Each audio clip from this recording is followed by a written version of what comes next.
আবারও স্বাগত ২১ বিজনেসের সঙ্গে আছি মহিমা পলি।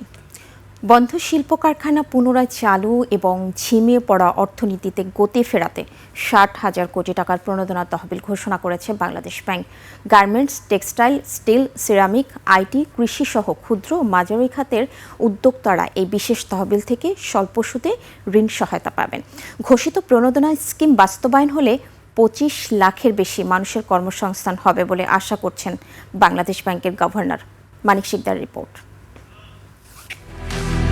টানা ৩ বছর ধরে দেশের জিডিপি সূচক নিম্নমুখী ৫.৮% থেকে কমতে কমতে দেশের জিডিপি প্রবৃদ্ধি এখন ৩.৭%-এ নামার ঝুঁকিতে রয়েছে।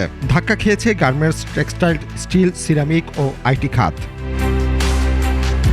পরিস্থিতি নিয়ন্ত্রণে ৬০,০০০ কোটি টাকার এক বিশাল প্রণোদনা প্যাকেজ ঘোষণা করেছে বাংলাদেশ ব্যাংক।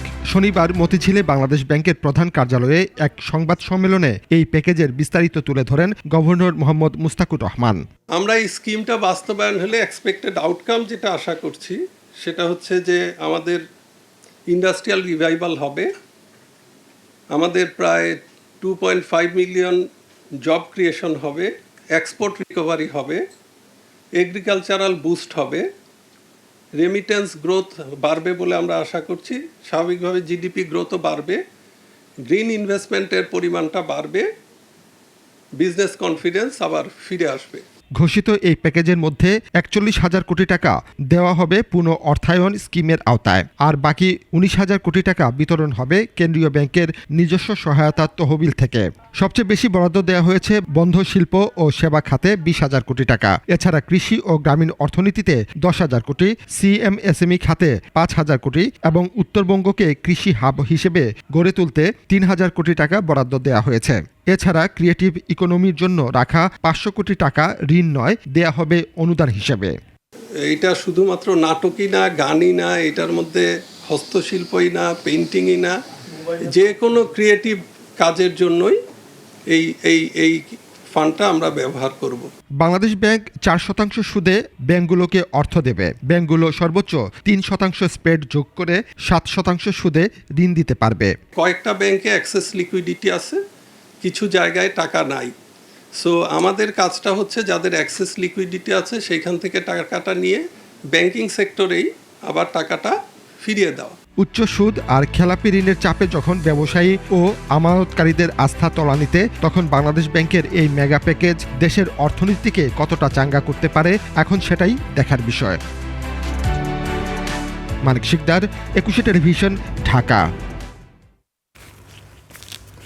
কোরবানির সামনে রেখে ময়মনসিংহের হালুয়াঘাট ও ধোবাউড়া সীমান্ত দিয়ে ভারতীয় গরু আসা নিয়ে আতঙ্কে দেশি খামারিরা। তাদের শঙ্কা, চোরাই পথে গরু আসলে ন্যায্য দাম পাবেন না তারা। খামারিরা বলছেন, কোরবানির ঈদকে ঘিরে বাড়তি খরচ করে গরু লালন পালন করছেন তারা, ভারতীয় গরু আসলে লোকসানে পড়বেন। তবে বিজিবি জানিয়েছে, চোরাচালান রোধে সীমান্তে ২৪ ঘন্টা টহল দিচ্ছে তারা। ময়মনসিংহ বিভাগীয় প্রতিনিধি আতাউর রহমান জুয়েলের তথ্য ছবিতে ডেস্ক রিপোর্ট। ঈদকে কেন্দ্র করে এবারও সক্রিয় সীমান্ত এলাকার গরু চোরাচালান চক্র, আর এতে হালুয়াঘাট ও ধুবাউড়া উপজেলার সীমান্তে খামারিরা অবৈধ পথে ভারতীয় গরু আসার আতঙ্কে। তারা বলছেন, গোখাদ্যের আকাশছোঁয়া দাম আর বাড়তি পরিচর্যার ব্যয়ের কারণে এমনিতেই তারা লোকসানের মুখে। তার উপর কোরবানির হাটে ভারতীয় গরু ঢুকলে তাদের পথে বসতে হবে। খাওয়া দাওয়া সব দর বাড়তি, যার কারণে পোষার না, এই সঠিক দাম পায় না। আমার এই গরুটা ১,০০,০০০-১,৫০,০০০ টাকা হলে কিনতে পাওয়া যায়, ইন্ডিয়াতে এরা ৮০,০০০ টাকা পাওয়া যেতেছে, তো তার ফলে আমার এটা কি লিখে নিব। অবশ্য সীমান্ত দিয়ে অবৈধ পশুর প্রবেশ ঠেকাতে তৎপর রয়েছে বিজিবি। গুরুত্বপূর্ণ পয়েন্টগুলো চিহ্নিত করে দিনরাত ২৪ ঘন্টা বিশেষ টিমের মাধ্যমে টহল জোরদার করা হয়েছে। সীমান্তে টহলের পরিমাণ আমরা আগে চাইতে বৃদ্ধি করেছি এবং ঈদকে সামনে রেখে যাতে কোনো প্রকার ভারতীয় গরু যাতে আমাদের দেশে না আসতে পারে, সেজন্য আমাদের টহল কার্যক্রম 24/7 এটা চালমান রয়েছে। পুলিশ বলছে, চোরাচালান চক্রের সদস্যদের আটকাতে প্রতিটি থানাকে বিশেষ নির্দেশনা দেওয়া হয়েছে। লাইনের মাধ্যমে হোক বা বিডিও অফিসারকে ফোন করার মাধ্যমে হোক, আমরা তাৎক্ষণিকভাবে সংশ্লিষ্ট সকল থানাকে আমরা অবগত করি। চোরাই গরু যখন মুখ করে আমরা গরু সহ আসামিকে আমরা অলরেডি প্রস্তুত আছে। জেলা প্রাণী সম্পদ বিভাগের তথ্য মতে এবার ময়মনসিংহে কোরবানির পশুর চাহিদা 1,81,000, যার বিপরীতে স্থানীয় খামারগুলোতে উদ্বৃত্ত সহ প্রস্তুত রয়েছে 2,26,000 পশু। ইউসুফ হাসান নাইম, 21 টেলিভিশন। রাজধানীর হাটগুলোতে আনুষ্ঠানিকভাবে শুরু হয়েছে কোরবানির পশু বেচাকেনা, তবে এখনও পুরোপুরি জমে ওঠেনি হাট। শুরুর দিন যারা হাটে আসছেন তারা দাম যাচাই বাছাই আর পছন্দের পশু খুঁজতেই ঘুরছেন এক হাট থেকে অন্য হাটে। তবে বিক্রেতারা আশাবাদী দিন বাড়ার সাথে সাথেই জমে উঠবে বেচাকেনা। ক্রেতার চাহিদা ছোট আর মাঝারি আকারের গরুতে। শফিকুল ইসলামের রিপোর্ট। তেজগাঁওয়ের এই পশুর হাটে আকর্ষণের কেন্দ্রবিন্দুতে পরিণত হয়েছে মরুভূমির জাহাজ খ্যাত এই উটগুলো, যেগুলো দেখতে প্রতিদিনই ভিড় করছেন দর্শনার্থীরা। সেই সঙ্গে বাড়ছে ক্রেতাদেরও ঢল। বরাবরের মতোই নজর কাড়ছে তেজগাঁও ঢাকা পলিটেকনিক মাঠে বসা কোরবানির পশুর হাট। এই হাটের সামনের অংশেই বিক্রির জন্য রাখা হয়েছে 3টি উট। মরুভূমির পশুকে ঘিরে ক্রেতা বিক্রেতা ও দর্শনার্থীদের ভিড় লেগেই আছে।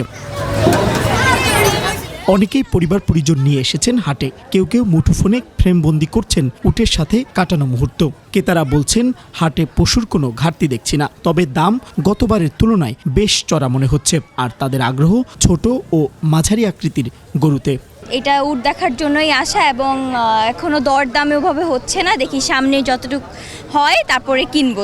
নানার সাথে আসছে, বড় বড় উট দেখছি। ভালোই গরু দেখলাম, মাশাআল্লাহ বড় বড় সুন্দর গরু।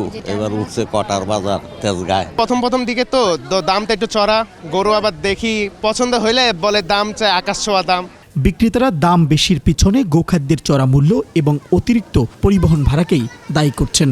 ক্রেতা অনেক বাড়ছে, আস্তে আস্তে অনেক বাড়ছে। আমি 14টা গরু নিয়ে আসছিলাম, মাশাআল্লাহ আমি একটা বিক্রি করছি। বেচাকেনা পুরোদম শুরু সোমবার থেকে সোম মঙ্গল বুধ, এই 3 দিনই ধুমধারাকে বেচাকেনা হবে। তারা আস্তে আস্তে ঢুকতেছে, দেখতেছে, তারা পছন্দ করে চলে যাইতেছে। তবে সামনে বিক্রি হবে এটা আশা করা যাচ্ছে আর কি। হাটের সার্বিক পরিস্থিতি পর্যবেক্ষণে তৎপর রয়েছেন পরিচালনাকারীরা। সবচেয়ে বড় বিষয় হলো নিরাপত্তা। আমাদের নিরাপত্তার জন্য সার্বক্ষণিক আমাদের প্রশাসনিক ব্যবস্থা জোরদার আছে, এবং হাসিল নিয়ে কোনো ধরনের কোনো মন্তব্য বা কোনো অভিযোগ মানুষের নাই। জাল টাকার জন্য আমাদের মেশিন বসানো আছে। সবকিছু মিলে একটা উৎসবমুখর পরিবেশে একটা সুন্দর হাট এখানে হচ্ছে। পশুর হাটকে কেন্দ্র করে আইনশৃঙ্খলা বাহিনীর সদস্যরাও মাঠে রয়েছে। শফিকুল ইসলাম, 21 টেলিভিশন, ঢাকা। চামড়া শিল্পের সার্বিক উন্নয়ন, সংকট নিরসন ও 13টি বাস্তবমুখী প্রস্তাবনা বাস্তবায়নে সরকারের সুদৃষ্টি কামনা করেছে leather industry development foundation of Bangladesh. Economic reporters forum মিলনায়তনে অস্তিত্ব সংকটে চামড়া শিল্প উত্তরণের উপায় অনুসন্ধান শিরোনামে আলোচনায় বক্তারা বলেন, জাতির অস্তিত্বের স্বার্থেই চামড়া শিল্পকে বাঁচিয়ে রাখতে হবে। এই খাতে মনোযোগী হলে বছরে অন্তত 25 থেকে 30 বিলিয়ন ডলার বাণিজ্য সম্ভব, কিন্তু এর জন্য প্রয়োজন রাজনৈতিক সিদ্ধান্ত। বক্তারা বলেন, দেশের চামড়া শিল্পকে আন্তর্জাতিক বাজারে প্রতিযোগিতামূলক অবস্থানে নিয়ে যেতে আধুনিক চামড়া সংগ্রহ কেন্দ্র স্থাপন, স্থানীয় বাজারে চামড়াজাত পণ্যের ব্যবহার বৃদ্ধি ও আন্তর্জাতিক বিপণনে জোর দিতে হবে।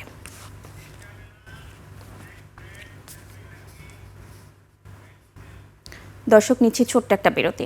বিরতির পর বাংলাদেশ ব্যাংকের প্রণোদনা ও তৈরি পোশাক শিল্প খাত নিয়ে আমরা কথা বলবো BGME এর সিনিয়র ভাইস প্রেসিডেন্ট ইনামুল হক খানের সঙ্গে। ততক্ষণ সঙ্গে থাকুন।